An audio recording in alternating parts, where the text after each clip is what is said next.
The dying man's words hung in the desert air like a curse.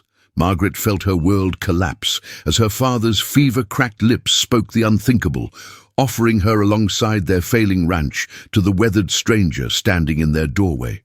The farmer's response cut deeper than any blade. "I'll take you both." But as her father's relieved sigh escaped into the suffocating silence, Margaret saw something in the stranger's eyes that made her question everything she thought she knew about being sold.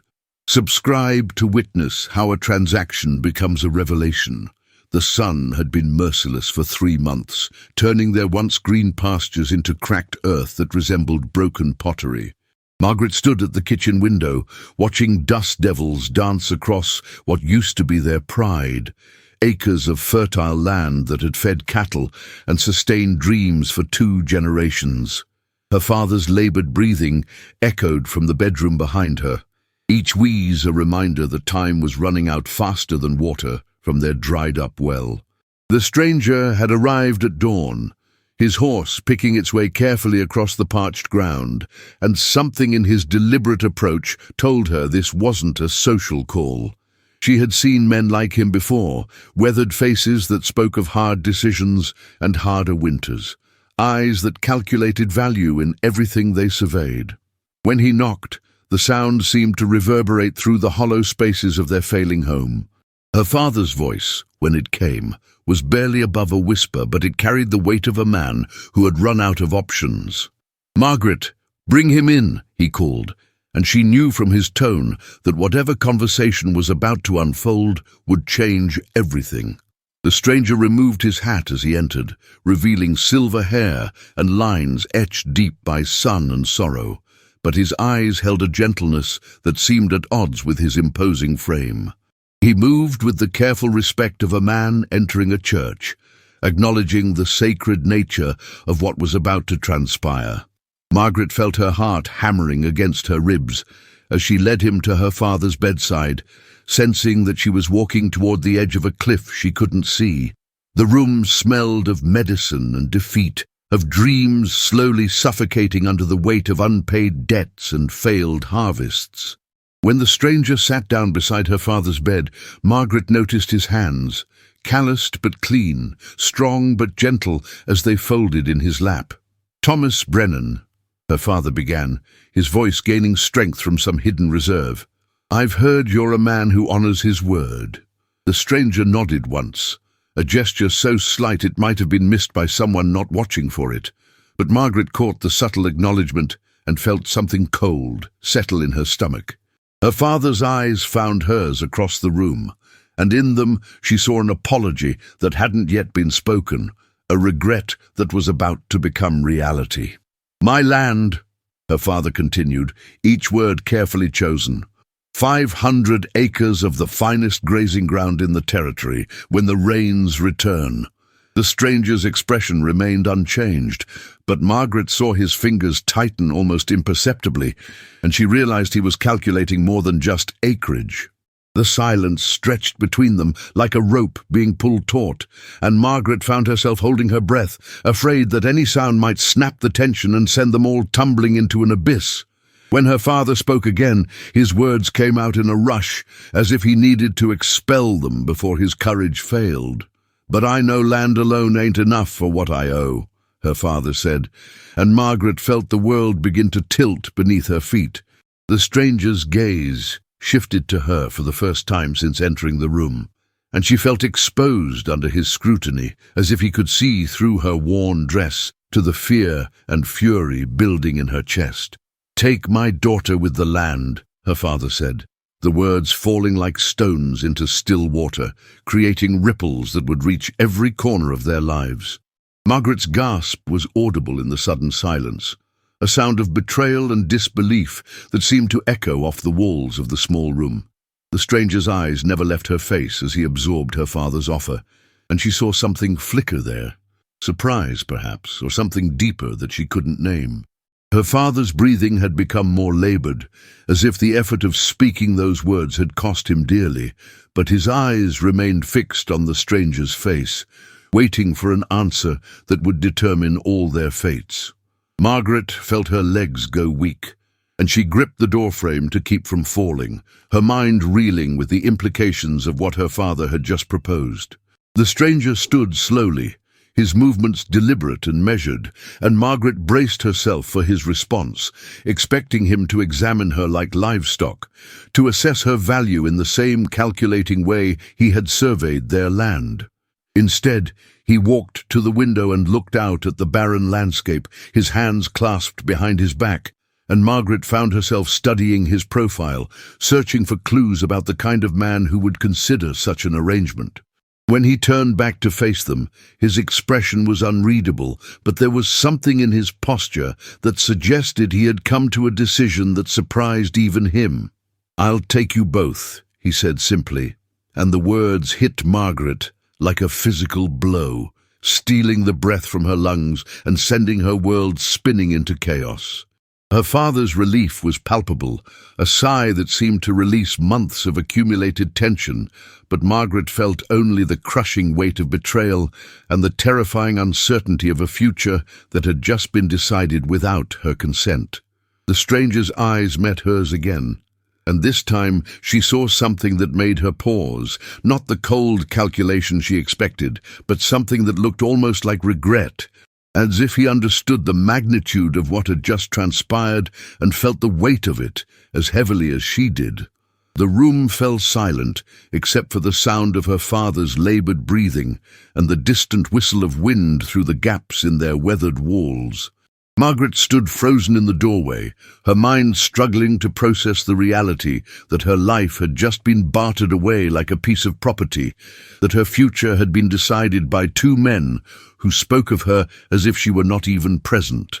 The stranger reached into his coat and withdrew a leather pouch, the soft clink of coins inside sounding like a death knell to Margaret's ears, and she watched in horrified fascination as he counted out bills and placed them on her father's bedside table. "This should cover your debts and give you enough to see a doctor in town," he said quietly, and Margaret realized that his voice carried no triumph, no satisfaction at having acquired both land and woman in a single transaction. Her father's eyes filled with tears of gratitude and shame, and Margaret felt her own eyes burning with a different kind of tears, tears of rage and betrayal that threatened to spill over and reveal the depth of her anguish. The stranger turned to leave, pausing only to say, "I'll return tomorrow to discuss the arrangements," and Margaret knew that when he walked out that door, he was taking her future with him, leaving her with nothing but the bitter taste of being sold by the one person she had trusted above all others. The night passed like a fever dream, with Margaret pacing the small confines of their cabin while her father slept the deep sleep of a man whose burdens had finally been lifted. She had tried to speak with him when the stranger left, but he had turned his face to the wall and whispered only, "Forgive me, child," but it was the only way, before exhaustion claimed him and left her alone with her fury and fear. The walls seemed to close in around her as she walked from room to room, touching familiar objects that would soon belong to someone else, running her fingers along the rough-hewn table where she had learned to read, the windowsill where she had watched countless sunsets paint the sky in shades of hope. Every surface held memories that felt suddenly precious and fragile, as if acknowledging their impending loss might cause them to crumble like ancient parchment. The mirror in her small bedroom reflected a stranger's face, pale and hollow-eyed, marked by the kind of shock that changes a person's features in ways that can never be undone. She had always known that women in their situation had few choices, but she had never imagined that her own father would make that choice for her, would trade her future for the promise of his own survival. Dawn came too soon, bringing with it the sound of hoofbeats that made Margaret's stomach clench with dread and anticipation. She watched from behind the curtain as the stranger approached, noting the way he sat his horse with easy confidence, the way his eyes swept their property with the gaze of a man who now owned everything he surveyed, including her. He had brought a wagon this time, loaded with supplies that suggested he intended to stay and begin the transition immediately, and Margaret felt the last of her hope drain away like water through cracked earth. When he knocked, she opened the door before he could knock again, standing in the doorway like a sentinel, guarding a fortress that had already fallen, her chin raised in defiance, even as her hands trembled at her sides. "Miss Margaret," he said, removing his hat with the same careful respect he had shown the day before, and she was surprised to hear her name spoken with such gentleness by a man who had just purchased her like livestock. His eyes searched her face with an intensity that made her uncomfortable, as if he were looking for something specific and was disappointed not to find it there. She stepped aside to let him enter, but remained standing, unwilling to sit and make herself smaller in his presence, determined to meet whatever came next on her feet. "Your father is sleeping," she said, her voice steadier than she had expected, and the stranger nodded as if he had anticipated this. He moved to the kitchen table and set down a bundle wrapped in brown paper, his movements careful and deliberate, and Margaret found herself watching his hands again, noting the way they handled even simple objects with a kind of reverence that seemed at odds with a man who would buy a woman along with her land. "I brought some things," he said quietly. "Medicines for your father, and some provisions to see you through the next few weeks."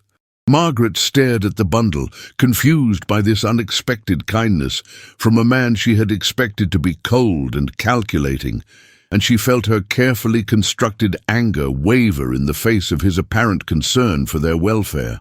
"I don't understand," she said, the words escaping before she could stop them, and the stranger looked up from the bundle with eyes that held depth she hadn't noticed before.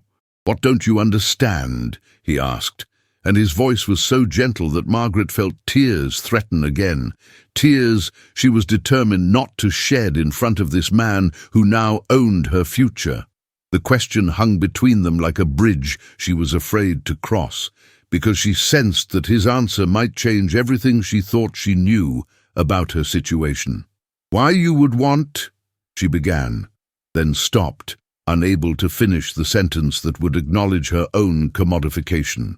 The stranger studied her face for a long moment, and she saw something shift in his expression, a softening that made him look younger, despite the silver in his hair and the lines around his eyes. "You think I bought you," he said, and it wasn't a question, but a statement that carried the weight of understanding, and Margaret felt her cheeks burn with shame and anger at having her thoughts so easily read. "Didn't you?" she challenged, lifting her chin higher, and the stranger shook his head slowly, a gesture so gentle it seemed to contradict everything she believed about men who made deals with desperate fathers. "I bought your father's debt," he said carefully, "and I accepted responsibility for his daughter's welfare, but those are two very different things." Margaret felt the ground shift beneath her feet again, but this time it was a different kind of vertigo, one that suggested her understanding of the situation might be fundamentally flawed. The stranger moved closer, but stopped when he saw her instinctive step backward, and she realized he was being careful not to crowd her, not to use his size to intimidate or overwhelm. "I have a proposition for you," he said, and Margaret braced herself for whatever new horror was about to be revealed. "You can come with me to my ranch, where you'll have your own room, your own space, and the freedom to make your own choices about your future," he said, his words measured and careful, as if he understood the weight each one carried. Margaret stared at him, searching his face for signs of deception or hidden motives, but found only a sincerity that seemed too good to be true. "Or," he continued, "I can arrange for you to travel to your aunt in San Francisco with enough money to start a new life there, completely independent." The offer hit Margaret like a physical blow, not because it was cruel, but because it was kind, because it offered her something she had never expected: choice. Her mind raced as she tried to process this unexpected turn, tried to understand why a man would pay her father's debts and then offer her freedom instead of claiming what he had supposedly purchased. "Why?" she whispered, the word barely audible, and the stranger's expression grew even gentler, if such a thing were possible. "Because no one should be traded like property," he said simply, "and because your father's desperation doesn't give anyone the right to own another human being." The words hung in the air between them, and Margaret felt something inside her chest begin to crack open, not with pain, but with the possibility of hope she had thought was lost forever. The stranger reached into his coat and withdrew a folded paper, placing it on the table beside the bundle of supplies.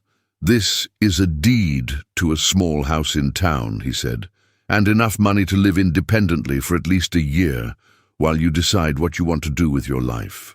Margaret stared at the paper as if it might disappear if she looked away, unable to believe that her nightmare was transforming into something that looked suspiciously like salvation.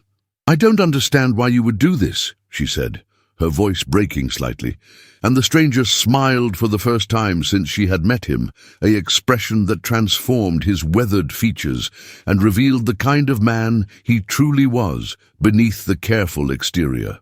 "Because I had a daughter once," he said quietly, "and I would have wanted someone to offer her the same choice if she had ever found herself in your situation." The words carried a weight of loss that made Margaret's heart ache for this man she had misjudged so completely, and she realized that his kindness came not from weakness, but from a strength forged in the fire of his own grief. When he turned to leave, Margaret found herself speaking without conscious thought, her voice calling him back with words that surprised them both. "What if I chose to come with you?" The question hung in the air like a prayer, and when he turned back to face her, Margaret saw in his eyes the same hope she felt blooming in her own chest, fragile and new, but undeniably real. "Sim, por favor, continue como capítulos 3 a 5. The morning sun cast long shadows across the valley as Thomas prepared for their departure, his movements deliberate and unhurried despite the urgency that pressed against them both. Margaret watched from the kitchen window as he secured their few belongings to the wagon, noting how he handled even her father's worn tools with a reverence that spoke of understanding loss. The coffee in her hands had grown cold, but she couldn't bring herself to drink it. Her stomach twisted with the strange mixture of grief and anticipation that had kept her awake through the night. When he looked up and caught her watching, she didn't turn away this time, and something passed between them in that moment of recognition, an acknowledgement that they were both stepping into unknown territory, carrying wounds that might never fully heal, but perhaps could be shared. The house felt different as she moved through it one final time, gathering the small treasures that held her mother's memory. A silver locket, a pressed flower from her wedding bouquet, letters tied with faded ribbon. Each item she touched seemed to whisper of the life she was leaving behind, the dreams that had withered like crops in drought, the love that had been buried too soon beneath the unforgiving earth. Thomas appeared in the doorway as she knelt beside her mother's hope chest, his presence filling the room without overwhelming it, and when he spoke, his voice carried the weight of someone who understood the sacredness of goodbye. "Take whatever you need," he said simply, and she realized he wasn't just talking about possessions, but about time, about the space to grieve what was ending even as something new began. The wagon wheels creaked a steady rhythm as they left the only home Margaret had ever known, the sound mixing with the distant call of meadowlarks and the whisper of wind through prairie grass. She sat beside Thomas on the wooden seat, close enough to feel the warmth of his presence, but careful not to let their shoulders touch, both of them navigating the delicate territory of strangers bound together by circumstance and choice. The landscape rolled past them in waves of gold and green, vast and beautiful, and somehow forgiving, as if the land itself understood that healing required movement, that sometimes you had to leave everything familiar behind to discover who you were meant to become. When Thomas began to speak of his ranch, his voice took on a quality she hadn't heard before, not the careful politeness of their earlier conversations, but something deeper, more vulnerable, the sound of a man sharing his dreams with someone he hoped might understand them. His words painted pictures of a place where the mountains met the sky in jagged purple lines, where streams ran clear and cold even in the heat of summer, where a person could stand on the porch at sunset and feel the weight of solitude transform into something closer to peace. Margaret found herself leaning forward slightly as he described the house he'd built with his own hands, the garden plot waiting for someone who understood the language of growing things, the barn that echoed with emptiness but could be filled with the sounds of life and purpose. There was longing in his voice when he spoke of these things, but also a kind of patient hope that made her chest tighten with unexpected emotion, and she began to understand that his offer to her father hadn't been born of pity or convenience, but of a deep, aching loneliness that recognized itself in their desperate situation. The afternoon heat pressed down on them like a heavy blanket, and when they stopped to rest the horses beside a creek that wound through a grove of cottonwoods, Margaret felt the first real moment of ease since her father's death. Thomas helped her down from the wagon with hands that were gentle but sure, and as she knelt beside the water to splash the dust from her face, she caught sight of her reflection, wavering in the current, a woman she barely recognized, older somehow than she'd been just days before, marked by loss but not broken by it. When she looked up, Thomas was watching her with an expression she couldn't quite read, something between admiration and concern, and she realized that he was seeing her too, not as a burden or an obligation, but as a person worthy of careful attention, of respect, of something that might eventually grow into love. The sun was beginning its descent toward the horizon when they climbed back onto the wagon, and Margaret felt something shift inside her as they continued their journey westward, the rhythm of the wheels and the steady presence of the man beside her, creating a kind of meditation on possibility. She thought of her father's words, his desperate bargain, and realized that perhaps he had seen something she was only beginning to understand, that sometimes salvation came not in the form we expected, but in the shape of a stranger's kindness, a willingness to take on not just land and debt, but the weight of another person's dreams and fears and hopes for tomorrow. The ranch appeared before them like a promise kept, nestled in a valley where the mountains rose like cathedral walls against the evening sky, and Margaret felt her breath catch in her throat at the sight of it, not grand or imposing, but solid and welcoming in a way that spoke of a man who built things to last. The house stood 2 stories tall, with a wide porch that wrapped around the front, its windows glowing amber in the fading light, and she could see the careful attention to detail in every board and beam. The way the structure seemed to grow naturally from the landscape, rather than imposing itself upon it. Thomas had grown quiet as they approached, his hands tightening slightly on the reins, and Margaret sensed that bringing her here was as much a leap of faith for him as leaving had been for her, both of them crossing a threshold into territory that neither could map or predict. The silence between them had evolved during their journey from awkward politeness to something more comfortable, a shared understanding that some things didn't need to be spoken to be felt. And as Thomas helped her down from the wagon, Margaret found herself studying his face in the golden light, noting the lines around his eyes that spoke of squinting into sun and wind, the careful way he moved, as if he'd learned to be gentle through hard experience. The air here smelled different than home, cleaner somehow, touched with pine and the promise of snow from distant peaks, and when a cool breeze lifted the hair from her neck, she felt something inside her chest loosen, as if she'd been holding her breath for months without realizing it. Thomas gathered their bags with efficient movements, but she caught him glancing at her face, watching for her reaction to this place he'd chosen to call home, and she realized that her approval mattered to him in ways that went beyond mere politeness. Inside, the house revealed itself to be both practical and beautiful, furnished with pieces that had been chosen for comfort rather than show, and Margaret moved through the rooms with growing wonder at the care that had gone into creating this sanctuary.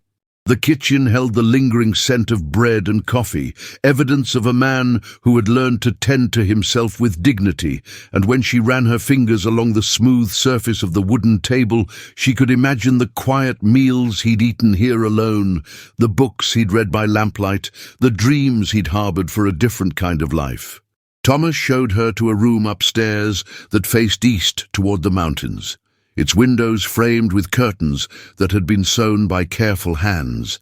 And when he explained quietly that it had been meant for guests, but could be hers for as long as she needed it, Margaret felt tears prick at her eyes at the kindness in his voice.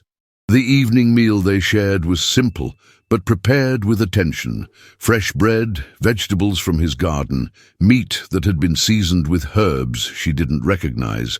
And as they ate by the light of oil lamps, Margaret found herself studying Thomas across the table, noting the way he listened when she spoke, the careful consideration he gave to her words, as if they mattered, as if she mattered. He told her about the ranch, the cattle that grazed in the high pastures, the challenges of working land that could be both generous and unforgiving.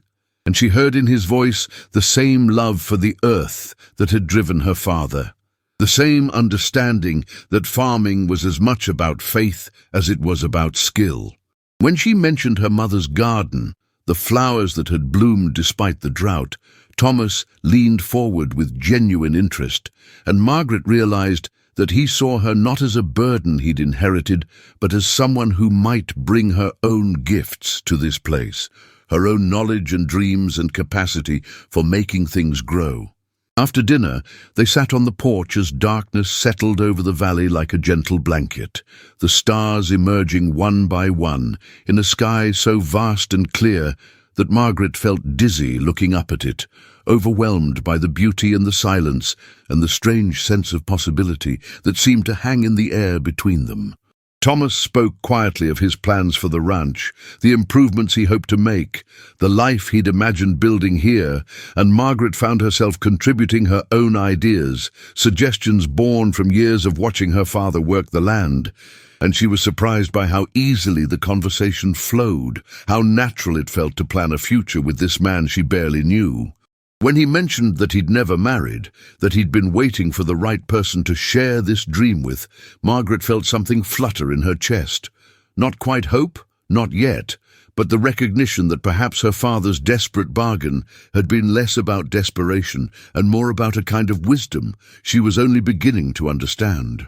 The night air carried the sound of cattle lowing in distant pastures, the whisper of wind through pine boughs, the call of an owl hunting in the darkness, and Margaret felt herself relaxing into the rhythm of this place, the peace that seemed to emanate from the very ground beneath their feet. When Thomas finally stood to go inside, he paused beside her chair and spoke words that would echo in her mind long after he'd gone. "I want you to know that you're not here because of any bargain or debt. You're here because I believe we might build something good together, something that honors both our losses and our hopes." The sincerity in his voice, the careful way he chose his words, told Margaret that this man understood the difference between taking and receiving, between claiming and earning, and as she sat alone under the star-filled sky, she felt the first real stirring of something that might, in time, grow into love. The weeks that followed unfolded like pages in a book Margaret had never thought to read, each day bringing small revelations about the man who had taken her in and the life they were slowly, carefully building together. Thomas proved to be a patient teacher, showing her the rhythms of the ranch with the same gentle attention he brought to everything else. And Margaret found herself falling into the work with a satisfaction she hadn't expected, the morning ritual of feeding chickens, the afternoon task of tending the vegetable garden, the evening pleasure of watching cattle move like dark shadows across the golden grass. There was something healing in the routine of it, the way each task connected to the next in an endless cycle of care and growth, and she began to understand why Thomas had chosen this life, why he'd been willing to wait for someone who could share not just his bed, but his vision of what a life well lived might look like. The garden became her particular domain, and as she worked among the rows of beans and tomatoes, corn and squash, Margaret felt her mother's presence in the knowledge that flowed through her hands, the instinctive understanding of when to water and when to wait, when to harvest and when to let things grow. Thomas would often find her there in the early morning, her skirts tucked up and her hands dark with soil, and the look in his eyes when he watched her work was something between admiration and gratitude, as if she were performing some kind of miracle rather than simply doing what came naturally. When the first tomatoes ripened, red and heavy with juice, she brought them to him with shy pride, and the way his face lit up at the simple gift told her more about his character than 1,000 words could have conveyed. Their conversations grew deeper as the days passed, moving beyond the practical matters of ranch life to touch on dreams and fears, memories and hopes for the future. And Margaret discovered that Thomas was a man who thought carefully before he spoke, who chose his words with the same precision he brought to building and planting and all the other work of creating something lasting. He told her about his childhood in a crowded city, the longing for space and silence that had driven him west, the years of saving and planning that had finally brought him to this valley where he could build the life he'd always imagined. She shared her own stories, the mother who had died too young, the father who had loved the land more than his own comfort, the dreams of marriage and children that had seemed to wither along with the crops during those terrible drought years. One evening, as they sat on the porch watching the sun set behind the mountains, Thomas reached across the space between their chairs and took her hand in his, the gesture so natural and right that Margaret felt no urge to pull away, only a warm, spreading sensation that started in her chest and radiated outward until it seemed to fill every part of her being. His hands were calloused from work, but gentle in their touch, and when he spoke, his voice carried a quality she'd never heard before, something vulnerable and hopeful and achingly sincere. "I know this isn't how either of us imagined it would happen," he said, his thumb tracing small circles on the back of her hand, "but I want you to know that what I feel for you has nothing to do with any bargain or obligation. You've brought life to this place, Margaret, and to me, and I'd be honored if you'd consider making this your home not just for now, but for always."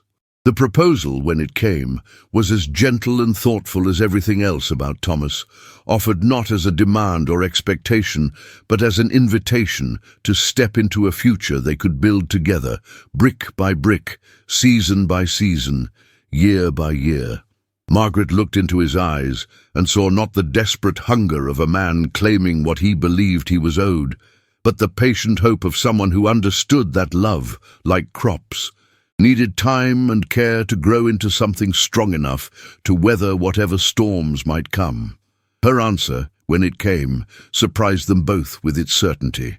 "Yes," she said simply, and felt the words settle between them like a seed planted in fertile ground, full of promise and possibility, and the quiet faith that some things, given time and tending, could grow into something beautiful beyond imagining.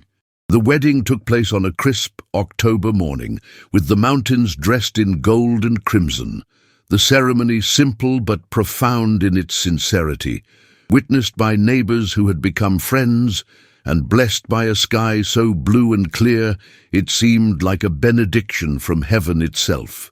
As Margaret spoke her vows, promising to love and honor this man who had seen her worth when she could barely see it herself, she thought of her father and felt not the bitter weight of his bargain, but the surprising grace of his final gift. Not just the salvation of the land he'd loved, but the chance for his daughter to discover that sometimes the most unexpected paths led to the most extraordinary destinations, and that love, when it came, could transform even the most desperate circumstances into something approaching joy.